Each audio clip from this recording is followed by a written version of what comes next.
بس صرف ایک عزت ہی تو ہوتی ہے. اگر وہ چلی جائے تو اللہ تو معاف کر دیتا ہے، لیکن لوگ معاف نہیں کرتے. تو بس ایک بھائی کی اپنی بہن سے ایک ریکویسٹ ہے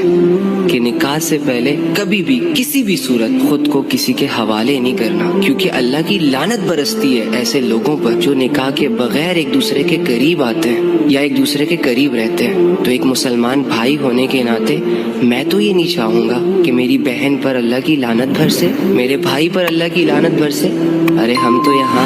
اللہ کو راضی کرنے آئے ہیں، ہم تو یہاں اللہ سے محبت کرنے آئے ہیں، ہم تو یہاں اللہ کی عبادت کرنے آئے ہیں، نہ کہ خود کو اللہ کی لعنت کا مستحق بنانے آئے ہیں. میں نے تمہیں اپنی بہن کہا ہے نا، تو ایک بھائی اپنی بہن سے صرف اتنا ہی چاہتا ہے کہ وہ اپنی عزت کی حفاظت کرے، وہ اپنی حیا کی حفاظت کرے اور اپنے بھائیوں کا، اپنے گھر والوں کا سر فخر سے بلند کرے اور اللہ کی نظروں میں خوب عزت کمائے. اور بھائیوں سے میری ایک ریکویسٹ ہے کہ واللہ جس طرح اپنی بہنوں کی عزت کا خیال کر رہے ہو، ان پر غیرت کرتے ہو، انہیں سمجھاتے ہو، انہیں دنیا کے بدماش اور چھچورے لوگوں سے بچاتے ہو، ایسے ہی اگر کسی سے محبت ہے تو محبت کی پہلی شرط عزت ہوتی ہے. یار اسے عزت دو، اسے اپنی عزت بناؤ، اس کا استعمال نہ کرو. تم تو مرد ہو، معاشرے سے لڑ سکتے ہو، وہ عورت ہے،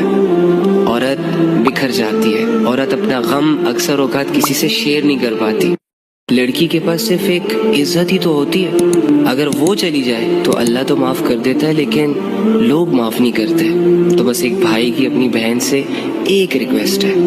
کہ نکاح سے پہلے کبھی بھی کسی بھی صورت خود کو کسی کے حوالے نہیں کرنا، کیونکہ اللہ کی لعنت برستی ہے ایسے لوگوں پر جو نکاح کے بغیر ایک دوسرے کے قریب آتے ہیں یا ایک دوسرے کے قریب رہتے ہیں. تو ایک مسلمان بھائی ہونے کے ناطے میں تو یہ نہیں چاہوں گا کہ میری بہن پر اللہ کی لعنت برسے، میرے بھائی پر اللہ کی لعنت برسے.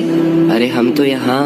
اللہ کو راضی کرنے آئے ہیں، ہم تو یہاں اللہ سے محبت کرنے آئے ہیں، ہم تو یہاں اللہ کی عبادت کرنے آئے ہیں، نہ کہ خود کو اللہ کی لعنت کا مستحق بنانے آئے ہیں. میں نے تمہیں اپنی بہن کہا ہے نا، تو ایک بھائی اپنی بہن سے صرف اتنا ہی چاہتا ہے کہ وہ اپنی عزت کی حفاظت کرے، وہ اپنی حیا کی حفاظت کرے اور اپنے